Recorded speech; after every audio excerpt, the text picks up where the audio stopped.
আমরা অপরাজিতা আর অপুকে চিনি, পঞ্চমী পঞ্চমীকে চিনি এবং বর্তমানে কথার কথাকে চিনি, কিন্তু এই তিনটের নাম হচ্ছে চরিত্রের নাম। কিন্তু আপনার গুড নেমটা জানতে চেয়েছে কি, তাই তো? আমার নাম সুস্মিতা দে এবং তোমরা কথার সাথেও পঞ্চমী অপুর সাথেও সুস্মিতাকেও অনেকটা ভালোবাসা দিয়েছো, সেই জন্য আজকে আমি তোমাদের কাছে এখানে আসতে পেরেছি।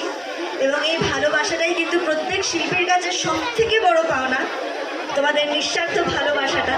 এবং এভাবেই ভালোবাসতে থেকো। এবং কথা 1 বছর পূর্ণ করেছে, তো আমি চাই তোমাদের ভালোবাসার কথা যেন আরো বেশ কয়েকটা বছর পূর্ণ করুক এবং তোমাদের সাথে আমি যেন আবার দেখা করতে আসতে পারি, পরের বার যেন পাচক মশাইকে নিয়ে আসতে পারি। জোরে করো তালি হোক। Thank you. একসঙ্গে বেশি কোশ্চেন করবো না, ধাপে ধাপে করবো। গানও শুনবো, ডায়লগও শুনবো, কি তাই তো? আচ্ছা, ডায়লগ তো হবে, তার আগে আরেকটা গান হবে। তারপর নাচ।